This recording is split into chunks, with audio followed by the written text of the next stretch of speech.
So Doomstacks have been around since forever, really. You know, every single Total War game there's been units that have been better than others, and people have thought, you know what, why not just spam all those overpowered units instead of taking the worst ones? In Warhammer 2, it's the exact same case. You know, there's units that are just clearly better, and if you just spam all of that units, then you are just going to win. The Legend of Total Cheese himself, Jeff, he's one of the biggest reasons that Doomstacks in Warhammer 2 are so popular, because, you know, his channel has shown you how to make them for each faction and how to use it to beat legendary difficulty. But recently he has been systematically destroyed by a commenter known as Chili Dog Ham Salad. With this level of verbal warfare taking place, I thought now was the best time to address the pros and the cons of the Doomstack. Real quick before I get into this, I'd like to mention a few things. This video is another one of those that was helped by the Discord. I pop in a question, they send me their answers, I steal their thoughts and don't give them any credit. If you'd like to take part in this, there is a link in the description to the Discord, so be sure to join it. It's an epic time, it's all fun and games. On that note, I'm also hosting a tournament to celebrate 10,000 subs. Yay! If you want to enter this ton, all you have to do, join the Discord, send me a DM with your DLC of choice if you win, because that's what the winner's going to win, a DLC key of their choice, and how much multiplayer experience you have. I'm aiming for people with as little multiplayer experience as possible. If you played with me on stream the other day, that doesn't count. But, you know, as little multiplayer experience as possible and the DLC of your choice. That's all you have to do, and then you're entered. I'll be picking 8 people around about the time by the end of the month. I ain't got anything set in stone yet because I've not done this before, so I'm kind of trying to work out as I go along. But sometime at the end of the month, I'll get in contact with the entrants and let you know the dates when you need to battle and who you need to battle. If you want any more details, they're in the Discord or the video that came out last Wednesday. Another quick thing, thanks for all the support last week. Channel's been doing excellently, really appreciate it very much. The stream on Wednesday, that was fantastic. That's one of the most fun streams I've ever had, one of the best streams I've ever had, both for viewers and for, you know, actual fun. What I was doing, I was fighting against viewers, so I just opened the lobby, first person stop in, we'd have a fight, we did some 2-on-2s, it was a great time. My teammates kind of let me down, but you know, what can you do? So if you'd like to be a part of that, there's also a link in the description to my DLive stream account, so give it a follow, and then next week on Thursday, so between 4 and 7 British time, I'll come live, and then I'll just be fighting some viewers in battles. It's all good times, you can show me how good you are, and how terrible I am. Can't wait. But yes, back to this. Now, if you don't know what a Doomstack is, I'll quickly just summarise. So basically you find the most effective unit in a roster, so you find like the Necrofex Colossi or the Sisters of Avalon, and instead of, you know, making a balanced army comp and including some of these guys, you make an army comp that is nothing but these guys. So, you know, you just have 20 Necrofex Colossi and then one with Noxless on it, or you just have 19 Sisters of Avalon and then Tyrion at the back laughing.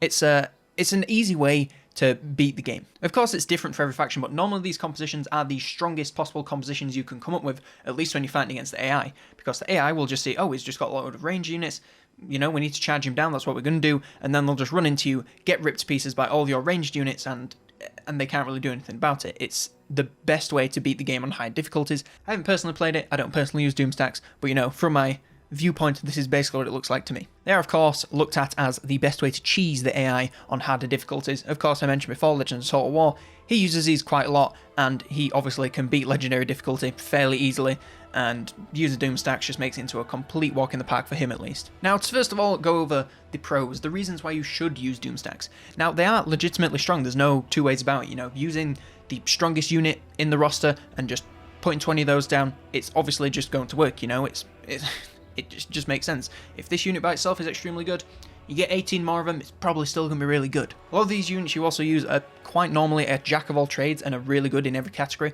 So Sisters of Avalon, for example, you know, they have really outstanding range capabilities, and when they get into melee, they can fight pretty well as well. So you can use them, you know, have some on the front lines, and then when they stop shooting, then they're fighting, the ones at the back are still shooting, and then you just have all these lines, and they just get ripped to pieces before they can even touch you. Quite like Sisters of Avalon, normally the Doomstack is the unit that is good in melee and from ranged. You won't find many Doomstacks that are just all melee or all ranged, because then they leave themselves, you know, open to melee or ranged. Another excellent pro is that they are phenomenally easy to use and easy to remember.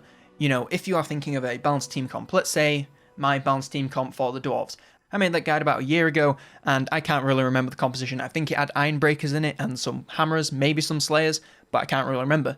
If I'm thinking of a Doomstack, say the Vampire Coast one, I know it's Necrofex Colossus, Necrofex Colossus, Necrofex Colossus, Necrofex Colossus, Necrofex Colossus, Necrofex Colossus, Necrofex Colossus, Necrofex Colossus, Necrofex Colossus, Necrofex Colossus, Necrofex Colossus, Necrofex Colossus, Necrofex Colossus, Necrofex Colossus, Necrofex Colossus, Necrofex Colossus, Colossus Necrofex, Necrofex Colossus, Necrofex Colossus, Noctilus, on a Necrofex Colossus. It's really easy to remember. There's no thinking about it. So every time, when you're thinking, okay, what's this army composition need? Does it need some more spearmen, some more archers, some more anything? No, it just needs more Necrofex Colossus. Of course, it also makes them phenomenally easy to use as well because, again, when you're doing a balanced army, you need to know, how to use your cav, you need to know how to use your range units, how to use your front line, when you should move them up, when you should pull them back, how to use your lords, where you should put them, where you should put your spells. But when you are using 19, sometimes 20 of the same unit, if the faction will allow it, all you have to remember is how to use that one unit and nothing else. Because you use that one unit, that's all you're using. You don't need to remember anything else. And as I mentioned earlier, the majority of these units are good in both melee and from ranged, so, there's not really a bad way to use them. Yes, you can send them into melee. Yes, you can keep them at range.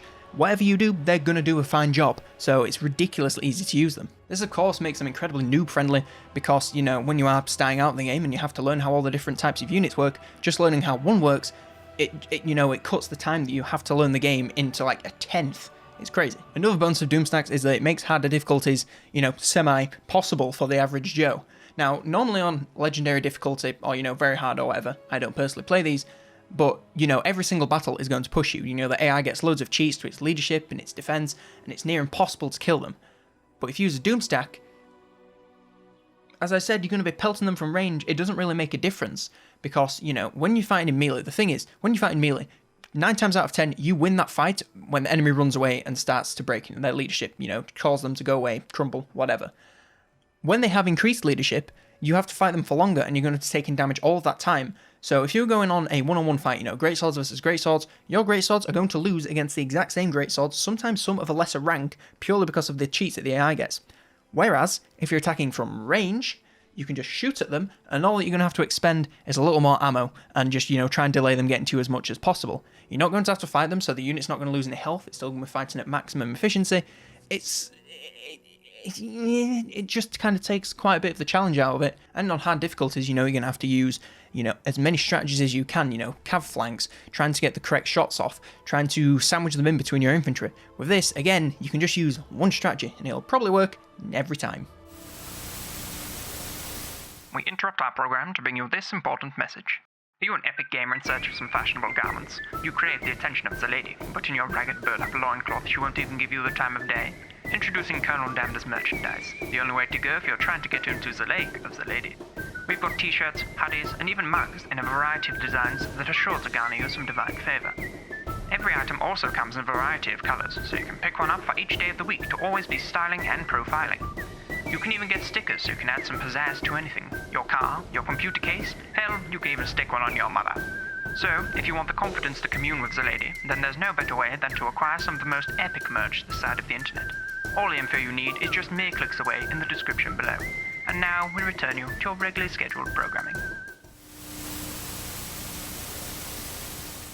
Now we come to the cons, and I think the biggest con for me personally, if I was to do this, is they'd just be boring. Part of the fun for me is I'm really more of a turn-based strategy. I used to be really real-time strategy, but I'm more into the turn-based Total War in the campaign, so I like to auto-resolve quite a lot. And finding a balanced army comp that wins the auto-resolve, and also if I need to take them into battle, also wins that, that's part of the fun for me. Sometimes a unit will be actually better, but for me personally, I enjoy this one more, so I'll use it. Whereas if I'm just forced to use one unit every single time, every single battle, I'm just going to be like, I'm bored, I've seen this 1,000 times. Battles just become an autopilot affair where, okay, well, we're in, put the Sisters of Avalon in 3 lines, watch them shoot, fast forward, do nothing. It kind of takes all of the, not all of the strategy out of it, because it is, of course, a valid strategy, but for me personally, I just get very sick of watching the same battle happen over and over and over again for like 200 turns. Now, another, I suppose you could call this a con, is it is obviously undoubtedly cheesy. While, you can play the game however you want, we are playing games after all, we are about one step up from playing with action figures, so I'm not really taking this one too seriously, but it is of course undoubtedly cheesy. The entire point of strategy in general is to find a method of victory that outwits your opponents, outflanks them, does something that makes them think, actually, they really outfought me, that's not a word. You're meant to go against your opponent and do something they wouldn't expect and use it to turn the tide in your favour, whereas doing this, there's not really any strategy other than use these units, put them in a line, win. It just kind of takes all the strategy out of it. For me personally, in my opinion. As I said, if you enjoy cheese and you want to play in legendary difficulty, by all means, if I was going on an achievement run to get 100% of the Total Warhammer 2 achievements, I'd probably use Doomstacks. It's the easiest way to get victory on those difficulties, but I don't, so I won't. Now, this one is something that the legendary Chili Dog Ham Salad pointed out, is that it's not lore friendly, and again, this is another one of those that if you don't care, you don't care. If you do really care, then you're probably going to be playing RP campaigns anyway, so this isn't, you're not even going to think about Doomstacks. But each race, you know, even on the selection screen, they have a little description of how their army performs in battle. You know, the Empire says they use a balanced roster of different types of units to achieve victory. The Dwarves are, you know, slow, but they're very tough, and they use their machinery to get victory over magic, and so on and so forth. This gives you a good idea of how they're meant to be traditionally played. You know, the Hiles with the staunch line of spears and the elite ranged infantry at the back. Whereas Doomstacks, you just kind of put that elite ranged infantry at the front, the back, the middle, the sides, pretty much everywhere, and it just works. So yeah, if you were spamming the same unit, it does go against the law. That is not a question. If that bothers you or not, that's the question that you need to answer. But personally, I'm not the most acquainted with Warhammer lore in general, but as far as I know, the people that are alive in the Mortal Empires campaign, they shouldn't really be alive at the same time. So if you really care about the lore, you might have to... I'm just saying, it's not as intact as we might all think. But hey, that's just an opinion. Now this is one that the Discord pointed out and I didn't even think of, and it's a really great point. It doesn't really encourage you to get any better at the game. Now what I mean by this is what I touched on earlier. You know, use the same strategy and the same units every single battle. And while you will get really good at using those units, you know, that won't be a question. You go into a battle with a Doomstack, 9 times out of 10 you win it, you are unquestionably good at that unit. Unquestionably, if I could speak. But you're not really going to know how to use anything else. You know, say, you know, you do the Sisters of Avalon strat. Well, that's really good. You're really good at the Sisters of Avalon, congratulations. But have you used any spellcasters? Dragon Princes are phenomenal if you can use them. You know, the dragons themselves, they're also really good if you know, can practice how to use them and positioning and getting all the fire breath attacks off. And you know that the High Elves also have some really good front lines, even if you're not playing on legendary difficulty. If you're playing on normal, they have really good front lines. But no, you're just going to know how to use the ranged units. So I think this is a reason why new players should avoid Doomstacks until they get to the point where, you know, I want to play the hard difficulties and I want to try this out. But I wouldn't say to try it for your first campaign, because if you care about the battles at all, you won't really learn anything. I'd say learn balanced compositions and how to use those first, and then when you want to play legendary or you just want to have a play around, use some Doomstacks. If you just want a campaign where, you know, you don't really play any RTS, you just do the turn-based, probably use Doomstacks again. Now one final thing that we came to was that not every faction has a Doomstack. You know, for the Empire, their entire gimmick relies on units being completely specialised. You know, their melee units, they are just melee units. Their ranged units, apart from Free Company Militia, but they don't count, are pretty much just ranged units. If they get into any sort of fighting, they're probably going to die if they are with anything that's reasonably strong. Their Cav is only really good at charging in.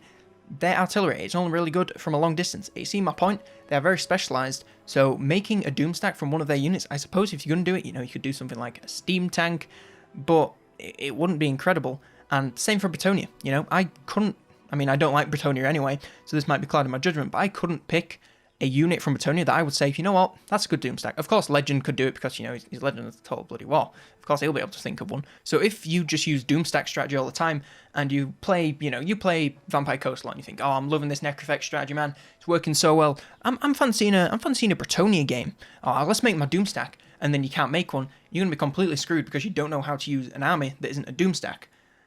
And that's not really a good position to be in. Not every faction have one, makes it so that if you play a faction that doesn't have one, you're in a bit of a tough spot. I believe that is the key pros and cons of the Doomstack debate. If you have any pros or cons of your own, be sure to leave them in the comments below. Be sure to leave a like if you enjoyed this video, leave a dislike if you did not like this video, and you think Doomstacks are the best, and I should bow down to the cheese god. Don't worry, I do. Then be sure to leave that and I'll be very happy to do so. If you enjoyed this video and want to see more Total War strategy related content, I'm working on a video that is not Total War, and it's going to be interesting, so stay tuned for that. Don't also unsubscribe. Stay there. Don't do it. Don't unsub. I swear. It's going to be good. Maybe. We'll see. Then be sure to subscribe if you want to see that. One final plug of myself, because why not? Be sure to join the Discord for that tournament. Again, all the details are in the Discord. Send me a DM if you need anything clarifying. I'll be publishing the rules very, very, very soon. So stay tuned for that. And of course, head on over to DLive and follow my channel so that we can have an epic stream next Thursday. We've got like to 40 viewers. If we get even more than that, different people coming in and fighting, that would be just epic. I don't know how to outro this one. Oh, I did.